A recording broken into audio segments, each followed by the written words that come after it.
बिस्मिल्लाहिर्रहमानिर्रहीम। अस्सलाम वालेकुम, आप सभी का इस्तकबाल है। आप देख रहे हैं इस वक्त वॉइस टीवी उर्दू। मैं हूं आपका मेज़बान मीर हिलाल हाजुरी, हाजिर खिदमत।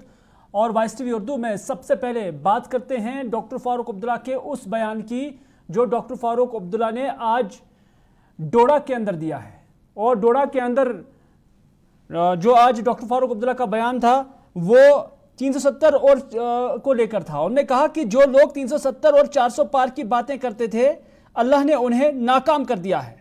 डॉक्टर फारूक अब्दुल्ला का कहना है कि अगर इलेक्शन कमीशन ने बीजेपी का साथ नहीं दिया होता तो बीजेपी 140 पार भी नहीं हो जाती। एक बड़ा इल्जाम है जो आज डॉक्टर फारूक अब्दुल्ला ने इलेक्शन कमीशन को लेकर यहां पर लगाया है।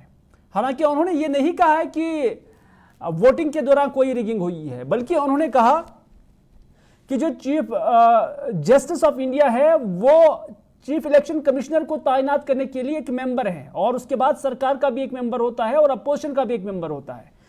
तो डॉक्टर फारूक अब्दुल्ला का यही कहना था कि उस चीफ इलेक्शन कमिश्नर के चुनाव के लिए उन्होंने आज इल्जाम लगाया है और उन्होंने कहा कि बीजेपी 140 से आगे नहीं जाती। हालांकि बीजेपी ने 400 पार का नारा दिया था, 370 का नारा दिया था, लेकिन वो 140 के पार भी नहीं जाती अगर इलेक्शन कमीशन उन पर मेहरबान नहीं होती। एक सीवियर किस्म का जो इल्जाम है वो डॉक्टर फारूक अब्दुल्ला ने इलेक्शन कंडक्ट या इलेक्शन कमीशन को लेकर किया है। हालांकि मुल्क भर से जब हम इंडिया अलायंस का जिक्र करते हैं तो कहीं से भी इलेक्शन कमीशन पर या उनके कंडक्ट पर कोई सवाल नहीं उठा है। यहां तक कि रिसेंटली जो जम्मू कश्मीर के अंदर चीफ इलेक्शन कमिश्नर की सदारत में एक कमीशन जम्मू कश्मीर भी पहुंचा था, तो उन्होंने भी जो वफूद उनसे मिले हैं मुख्तलिफ पॉलिटिकल पार्टीज ने, तो तकरीबन सभी पार्टीज ने या बेशतर पार्टीज ने इलेक्शन कमीशन की पीठ ये कहकर थपाई कि आप ट्रांसपेरेंट इलेक्शन, साफ और शिफाफ इलेक्शन कंडक्ट करने में कामयाब हुए हैं, उसके लिए मुबारकबाद भी दी है। लेकिन डॉक्टर फारूक अब्दुल्ला कहते हैं कि जब चीफ इलेक्शन कमिश्नर का चुनाव हुआ था तो उसी वक्त इसमें कुछ बायसनेस दिखाई दे रही थी। डॉक्टर फारूक अब्दुल्ला यहीं पर नहीं रुके। डॉक्टर फारूक अब्दुल्ला ने यह भी कहा कि वज़ीर आज़म नरेंद्र मोदी ने अपनी तकरीरों के जरिए मुल्क को बांटने का काम किया है और चुनाव जीतने के लिए वज़ीर आज़म ने ऐसा किया है। और जब मैं वो तकरीरें सुनता था तो मुझे रोना आता था। ये डॉक्टर फारूक अब्दुल्ला ने आज डोडा के अंदर नेशनल कॉन्फ्रेंस की एक तकरीब से खिताब के दौरान किया है। 400 से पार बात करते थे, अल्लाह ने उनको ऐसे रखोया। अगर ये इलेक्शन कमीशन इनका साथ नहीं देती, इलेक्शन कमीशन ने अपना बनाया। हालत देखिए, इसमें चीफ जस्टिस ऑफ इंडिया एक मेंबर है, गवर्नमेंट का एक मेंबर है और जो ऑपोजिशन है उसका एक मेंबर है।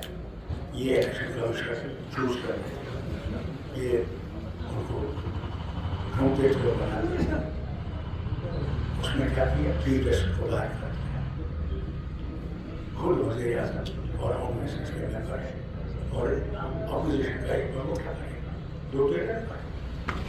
फिर जो सरकार की तरफ से आता था, गवर्नमेंट का खुला से, उसको चुनने वाला कौन था? Cabinet secretary. कैबिनेट सेक्रेटरी को बाहर कर दिया और कानून के वजीर को उसमें कराया, वो भी उनका। अगर वो नहीं होता तो मैं 140 से ऊपर नहीं जाता। मैं तब भी अल्लाह ने को दिखा दिया आज के बेस्ट हम लोग जाए और वज़ीर आज़म तकरीर करते हैं इलेक्शन जीतने के लिए। हिंदू,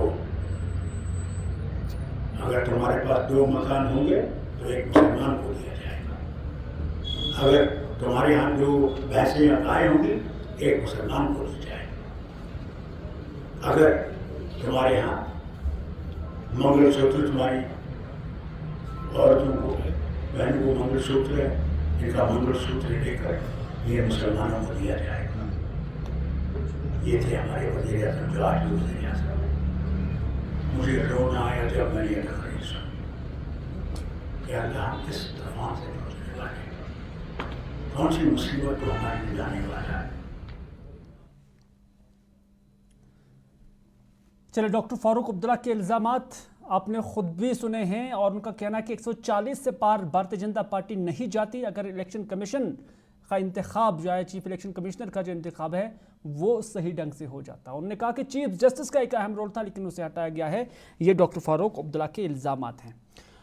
लेकिन कांग्रेस की जानब से आज नई दिल्ली के अंदर एक अहम बैठक थी, एक अहम मीटिंग बुलाई गई थी और इस मीटिंग की सदारत मल्लिकार्जुन खड़गे जो कि कांग्रेस के सदर है ऑल इंडिया लेवल पर, और इस मीटिंग के अंदर प्रदेश कांग्रेस कमेटीज़ के जो सदूर है वो भी शामिल थे, यानी मुख्तलिफ रियासतों और यूटीज़ के जो कांग्रेस कमेटी के सदूर हैं वो भी इस मीटिंग के अंदर शामिल थे। AICC के जनरल सेक्रेटरीज भी उन्होंने इसमें शामिल थे और इस दौरान राहुल गांधी भी इस मीटिंग के अंदर शामिल थे।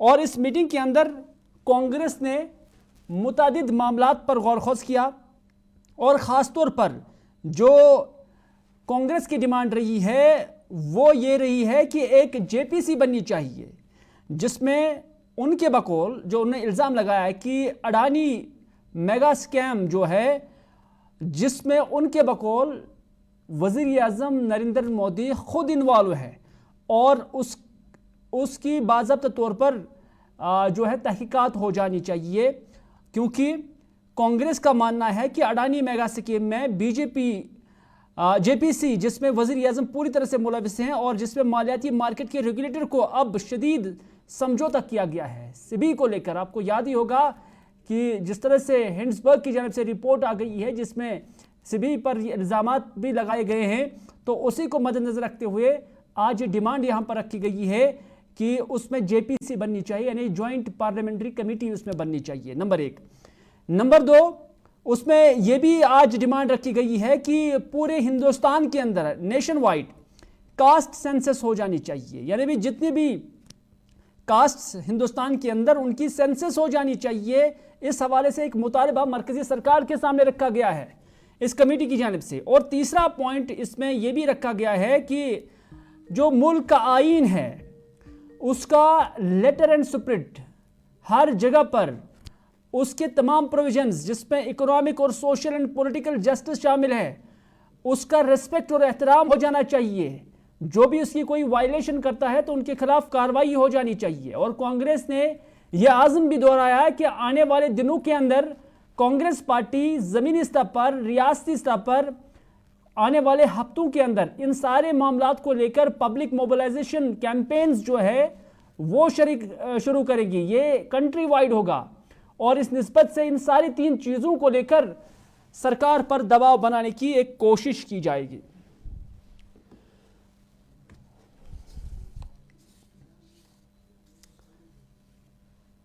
इधर all party Sikh coordination committee की आज एक प्रेस कॉन्फ्रेंस रही है जिसमें उन्होंने कहा है कि उनकी जो बरादरी है वो अगले असम्बली इंतखाबात में अपने उम्मीदवार खड़ा करेगी। इस निस्बत से आज जगमोहन सिंह रेना ने श्रीनगर के अंदर एक प्रेस कॉन्फ्रेंस दी है जिसमें उन्होंने ऐलान किया कि आने वाले असम्बली इंतखाबात में वादी कश्मीर के अंदर 3 नशस्तों पर सिख उम्मीदवार यानी सिख बिरादरी जो है वो अपने उम्मीदवार खड़ा करेगी जो बतौर आज़ाद उम्मीदवार यहाँ पर चुनाव लड़ेंगे। उन्होंने ये भी कहा कि जम्मू से भी उम्मीदवार खड़ा करने के लिए मशावरत जारी है, क्योंकि उन्होंने इल्ज़ाम लगाया कि जो साबिका सरकारें थी उन्होंने सिख कम्युनिटी को मुकम्मल तौर पर नज़रअंदाज किया है। उनका यह भी कहना है कि रिजर्वेशन तो जम्मू कश्मीर के अंदर हर किसी को दी गई है, कश्मीरी पंडितों को भी मिली है, लेकिन सिख कम्युनिटी को नज़रअंदाज किया गया है।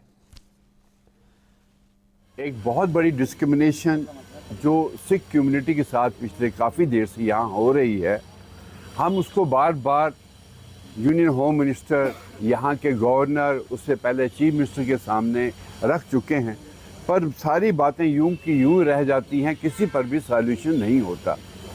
तो आज अब इलेक्शन का टाइम आया, बहुत सी पॉलिटिकल पार्टीज़ जो हैं हमारे बलबूते पर सीटें लेती थी। बहुत से ऐसे असेंबली सेगमेंट्स हैं कश्मीर में भी और जम्मू में भी जहाँ पे हमारे वोट बैंक से वोट का फैसला होता था उस कॉन्स्टिट्यूंसी में। अभी आपको मैं जैसे मिसाल दूं, पुलवामा की कॉन्स्टिट्यूंसी है जिसमें 17,000 वोटर है हमारा, बारामूला की कॉन्स्टिट्यूंसी है 14,000 वोटर है हमारा, यहाँ पर अमीरा कदर की कॉन्स्टिट्यूंसी है 9,000 वोटर है हमारा। इसी तरह से, और अब मैं सारी डिटेल आपको नहीं दूंगा, लेकिन हमने एक बार फैसला इस बार लिया कि अगर सरकार हमारा हल नहीं ढूंढ सकती तो यहाँ की मेजॉरिटी कम्युनिटी जिसके साथ हम हमेशा चले हैं, जुड़ के रहे हैं, दुख और सुख जो है वो हम लोगों ने शेयर की है, आज हम मेजॉरिटी कम्युनिटी से अपील करेंगे यहाँ पर कि इस बार हम कश्मीर से 3 या 4 सीटें हम लोग अपने कैंडिडेट्स को नॉमिनेट करेंगे और उनसे रिक्वेस्ट करेंगे कि आप पिछले 70 साल में हमने कभी आपसे कभी कुछ नहीं मांगा, हम सरकार से मांगते आए हैं लेकिन लोगों से कुछ नहीं मांगा। हम लोगों से इस बार मांगेंगे कि साहब आप हमारे कैंडिडेट्स को यहाँ उनको जिताने में हमारी मदद करें और उनको असेंबली में पहुँचाने में मदद करें। वो अपनी बात के अलावा वो कश्मीर के कौम की बात करेंगे। मैं आपसे जो अभी हमने चंद बातें यहाँ रखी हैं कि हमें कश्मीर में इस वक्त एक इकोनॉमिकल जो बहुत क्राइसिस है, जो हमारा यूथ है वो अनएम्प्लॉयड है और कोई ऐसे जॉब्स पैकेज या ऐसे हमारे जो रिसोर्सेज है उनके ज़रिए उनके लिए कोई ऐसा रास्ता नहीं सरकार सामने ला रही है, पर हम वो बात रखना चाहते हैं। अब मैं आपसे बताऊं कि NHPC जो कि जिसका सारा पावर जो है वो बाहर चला जाता है जम्मू कश्मीर से, जबकि हमारे शहर हमारे गांव बिजली के बगैर है।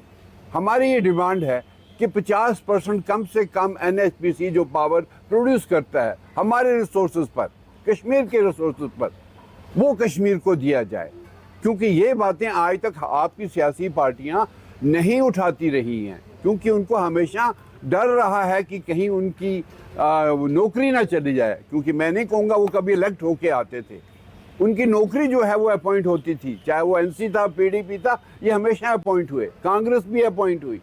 लेकिन आज भी कोशिश कर रहे हैं BJP वाले भी अपने किसी आदमी को अपॉइंट करें, लेकिन वो कश्मीर के लोगों की बात नहीं करेंगे। हम कश्मीर में बहुत लोग जो हैं बीमार हैं बिकॉज कि हमारे पास साफ़ पानी पीने को नहीं है। लेकिन हमारे चश्मे, जिस तरह से अभी जिक्र किया हमने, लेदर का नाला है, आप देखिए कितना पानी है, सिंध का नाला है कितना पानी है, हमारा फिरोजपुर का नाला है, टंगमर का, और भी बहुत से नाले हैं। आप ये पानी टैप करके क्यों नहीं कश्मीर के लोगों को पिलाते? इस पर सोच ही नहीं है। दूसरा तीसरा सेक्टर है टूरिज्म का। टूरिज्म का वही जो मुगल के टाइम। इधर मीरवज की जानब से जम्मू कश्मीर के अंदर जो ड्रग्स का कारोबार या ड्रग्स का इस्तेमाल है या ड्रग्स का नेटवर्क है, इसको उस पर जो है काबू पाने में सरकार की नाकामी से इसे ताबीर किया है। और मीरवज ने कहा कि अगरचे सरकार दीगर मामलों में बहुत हद तक जो है मुतहरिक है और सारी चीज़ें सरकार की नज़र में हैं, तो फिर ड्रग्स पर नाकामी क्यों है? उन्होंने कहा कि वो इस हवाले से जल्द उलमा का एक इजलास भी बुलाएंगे जिसमें इस सारी सूरत हाल का जायज़ा लिया जाएगा।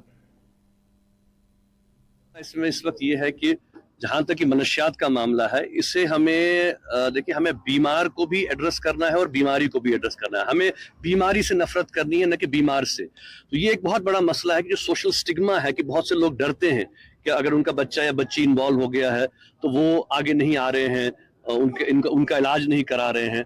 तो उस हवाले से जो सोशल स्टिग्मा का मसला है, तो सबसे पहले हमें इसको एड्रेस करना है कि ये बीमार लोग हैं, इनका हमें इलाज करना है।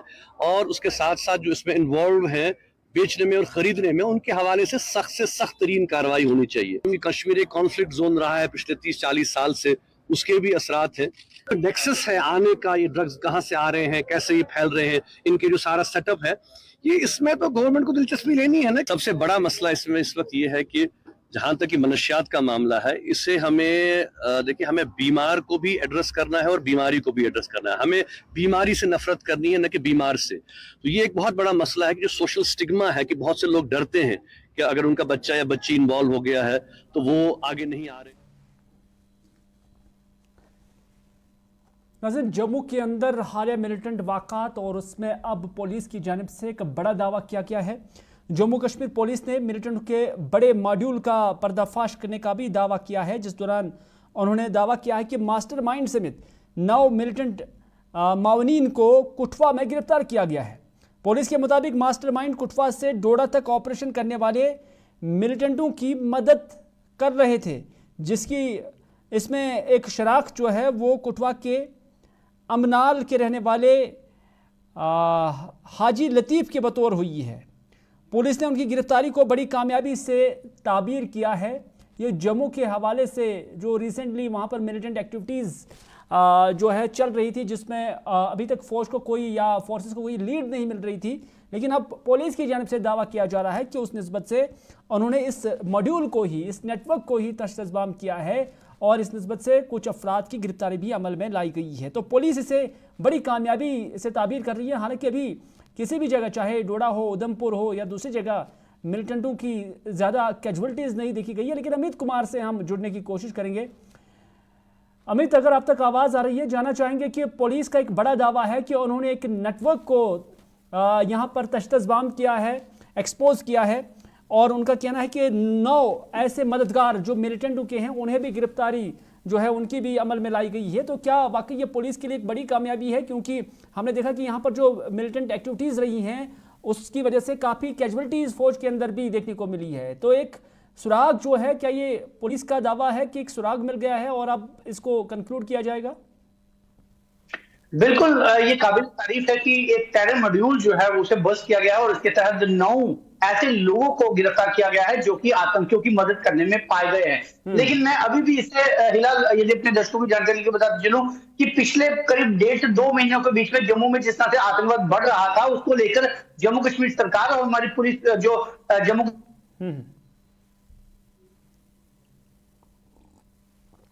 जी, अमित के साथ राबिता जो है जी आतंकवाद बढ़ता जा रहा है, उस आतंकवाद को कंट्रोल करने के लिए कोई भी स्थिति सामने नहीं आ रही थी। अब जब इस टेरर मॉड्यूल को बस किया गया है, इस पर भी यदि हम विचार करें तो ये सांप लौटने के बाद लकीर को पीटने की जैसे कहावत जो है वो सार्थक हो रही है। वजह है कि 9 लोगों को पकड़ा गया है और इन लोगों पर दावा ये किया जा रहा है कि इन लोगों ने उन आतंकियों की मदद की जो पाकिस्तान से जम्मू कश्मीर में कठुआ और सांबा के बॉर्डर बेल्ट से प्रवेश करने में कामयाब हुए। अब बड़ा सवाल ये है कि अब उन्हें पकड़ा जा रहा है जब वो यहाँ पर हमारे 9 सेना के जवानों को, जिसमें एक लेफ्टिनेंट कर्नल जो है, लेफ्टिनेंट जो है वो भी शहीद हुए। इतना नुकसान करने के बाद अभी तक हम टेररिस्ट को अरेस्ट नहीं कर पाए हैं, हम उन लोगों को अरेस्ट कर पाए हैं जिन्होंने टेररिस्ट की मदद की। अभी तक हमारे लिए दिल्ली बहुत दूर है, क्योंकि अभी आतंकी, यदि हम पूर्व डीजीपी एसपी वैद की बातों को यदि सही माने तो उनका कहना था कि 600 से ज्यादा एसएसजी कमांडो पाकिस्तान के जम्मू कश्मीर में प्रवेश कर चुके हैं, वो भी जम्मू में इस समय है, और इसके अलावा पाकिस्तान सेना का एक कर्नल जो है वो इसमें शामिल है। तो अभी तक हमारे हाथ जो है वो उन तक नहीं पहुंचे हैं, हमारे हाथ सिर्फ उन तक पहुंचे हैं जिन्होंने अभी तक जो आतंकियों द्वारा काम किया गया है उनकी मदद की थी। दूसरा बड़ा लूप होल ये है कि हिलाल, कश्मीर में अभी तक जितनी आतंकवादी गतिविधियां होती थी उसमें लोकल सपोर्ट जो है वो बहुत ज्यादा रहती थी, और वहां पर सबसे पहले लोकल सपोर्ट को खत्म किया गया, जिसके बाद आतंकवाद को खत्म करने का दावा जो है वो एजेंसियों ने किया। ये 9 लोग जो है ये वही लोकल सपोर्ट है जो कश्मीर में लोकल सपोर्ट हुआ करती थी। अभी तक हम सिर्फ लोकल सपोर्ट तक पहुंचे हैं, लेकिन जो 600, जो कि एसपी वैद जी ने कहा था कि 600 से ज्यादा एसएसजी यहाँ पर आए हैं, तो आखिर वो बॉर्डर से लेकर रिहायशी इलाकों तक कैसे पहुंचे? हमारी वहां उसके बीच में जो हमारी जांच एजेंसियां हैं, हमारी सीआईडी विंग है, हमारी स्पेशल ब्रांच विंग है, और दर्जनों जो विंग्स हैं जो हमारी सुरक्षा एजेंसी काम करती है, आखिर उनको जेब के ये सारे आतंकी अंदर कैसे प्रवेश किए? हमारी केंद्र सरकार ने बीएसएफ के डीजी को तो हटा दिया, लेकिन डीजीपी के बाद जो ये छोटी छोटी जो एजेंसियां जिनकी आंखों में धूल झोंक कर आतंकी अंदर घुसे, अभी तक उनके खिलाफ ना तो कोई कार्रवाई की गई और ना ही हमारी सरकार ने कोई इस तरह का अंदेशा दिया कि उनके खिलाफ भी कोई कार्रवाई हो सकती है। तो बड़ा विषय है, केवल 9 आतंकियों की सपोर्ट करने वाले लोगों को पकड़ने से जो आतंकी यहाँ पर प्रवेश कर चुके हैं और अभी तक जो आतंकवादी गतिविधियां हुई हैं, बिल्कुल अमित, जब हम देखते हैं कि ऐसे मिलिटेंटों की स्ट्रेटेजीज भी डिफरेंट होंगी ऐसा लग रहा है, क्योंकि डॉक्टर फारूक अब्दुल्ला के बयान को भी जब हम देखते हैं, जब उनसे ड्रग्स के हवाले से सवाल पूछा गया था तो उन्होंने भी ये कहा कि जब बॉर्डर्स क्लोज है, वहां पर फौज की तैनाती भी है, तो फिर ये ड्रग्स कहाँ से आता है? एक बार फिर से ये सवाल उठ रहा है कि एक बार फिर से कहा जा रहा है कि इन्फिल्ट्रेशन हुई है, इन्फिल्ट्रेट करके ये सरहद पार से इस पार आ गए हैं। तो एक बार फिर से ये सवाल उठ रहे हैं कि अगर इतनी बड़ी तैनाती है एलओसी पर, इंटरनेशनल बॉर्डर पर, तो फिर ये मिलिटेंट्स आते कहाँ से? बिल्कुल एक बड़ा सवाल है, और केवल ये बॉर्डर का विषय नहीं है। फिलहाल यदि बॉर्डर पे इन आतंकियों को रोक लिया जाता तो शायद ये सवाल सिर्फ बॉर्डर पे हमारी जो सुरक्षा जांच एजेंसी है उन पर सवाल खड़ा होता था, लेकिन जब वो बॉर्डर से उठकर कठुआ जैसे इलाके की रिहायशी इलाकों को क्रॉस कर आगे पहुंच चुके हैं और उसके बाद हमारे सेना के जवानों को नुकसान पहुंचाने में कामयाब रहे हैं। तो ऐसे में रास्ते में आने वाली हर वो जांच एजेंसी जो है वो कटघरे में खड़ा होती है कि आखिर उनकी आंखों में दूध कैसे झोंकी गई। और अभी तक हमारी जम्मू कश्मीर सरकार ने जनता के सामने ये प्रस्ताव क्यों नहीं रखा कि आखिर जिन जिन लोगों की कोताही है उनके खिलाफ क्या कुछ जांच की गई है। केंद्र सरकार ने बीएसएफ के डीजी को जरूर तब्दील यहां से किया, लेकिन उसके बावजूद जम्मू कश्मीर सरकार अभी तक सिर्फ 9 लोगों को हिरासत में लेने से अपना काम जो है वो पूरा करती हुई दिखाई नहीं दे रही। जी ला चलिए, बहुत बहुत शुक्रिया अमित कुमार इस खबर पर अपना नुक्ता नज़र रखने के लिए। कुल मिलाकर एक चैलेंजिंग एफर्ट अगर देखा जाए तो पुलिस का ये भी है कि उन्होंने अभी तक जो इब्तिदाई तौर पर उनका दावा है कि 9 लोगों को हमने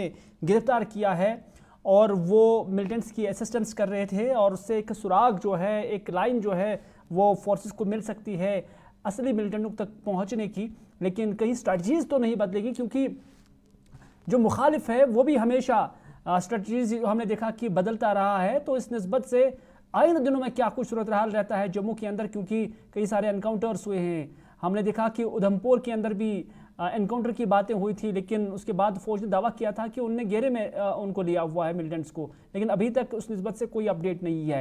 इधर गडोल के अंदर भी हम देख रहे हैं कि कुछ दिनों से लगातार यहाँ पर सर्च ऑपरेशन जारी है। डोडा हो, कुटवा हो, हर जगह पर इस तरह की चीज़ें या इस तरह की मिलिटेंट एक्टिविटीज़ देखी गई थी, लेकिन अभी तक पेशरफ्त जो है वो ज़्यादा नहीं है। पेशरफ्त यही है कि जो मिलिटेंट्स के माउनीन हैं, जो उनके मददगार हैं, उन्हें फ़िलहाल हिरासत में लिया गया है। इधर आईजीपी कश्मीर की जानब से भी एक स्टेटमेंट आज सामने आया है। उन्होंने कहा कि जो गडोल इलाका है वहाँ पर सर्च ऑपरेशन लगातार जारी है। अलबत्ता उनसे पूछा गया है कि ऐसी मिलिटेंट एक्टिविटीज़ से कई 15 अगस्त की जो तकरीबात है उस पर कोई फ़र्क तो नहीं पड़ेगा। तो इस पर आईजीपी कश्मीर विधि कुमार बृद्धि ने मीडिया को बताया कि हालिया हमलों को देखते हुए 15 अगस्त के पेश नज़र सिक्योरिटी के सख्त इंतजाम किए गए हैं। और उन्होंने ये भी कहा कि गडोल इलाके में ऑपरेशन अभी भी जारी है। कि स्वतंत्रता दिवस का जो फंक्शन है वो आने वाला है और आज पूरे जो कश्मीर के सभी वादी के सभी जिलों में इसकी ड्रेस रिहर्सल और बाकी जो सिक्योरिटी रिहर्सल है उसका इनकाद हुआ और फुल ड्रेस रिहर्सल हुई है। और बाकी जिलों में भी 15 अगस्त के दौरान जो अपने कल्चरल प्रोग्राम्स और मेन इवेंट्स होंगे उसके लिए बड़े पुख्ता सिक्योरिटी इंतजाम किए गए हैं जम्मू कश्मीर पुलिस द्वारा और जगह जगह काफ़ी रेगुलेटरी नाके और उस टाइप के रहे हैं। तो यहाँ पे भी मल्टीपल टीयर सिक्योरिटी इंतजाम हैं। तो 15 अगस्त को भी इसी तरीके के इंतजाम हैं। देखिए, जब भी जैसा आप जानते हैं कि इस टाइप के सिक्योरिटी अरेंजमेंट होते हैं तो ऐसी चीज़ों को नज़र में लाके। तो नाज़रीन, ये था आज का ग्राउंड रिपोर्ट। इसी के साथ दीजिए अपने मेज़बान मीर हिलाल हांजरी को आज का ये प्रोग्राम यहीं पर इख्तिताम करने की इजाज़त, इस वादे के साथ कि अगर ज़िंदगी रही तो आपसे फिर होगी मुलाकात। तब तक के लिए खुदा हाफिज़, फ़ी अमानिल्लाह।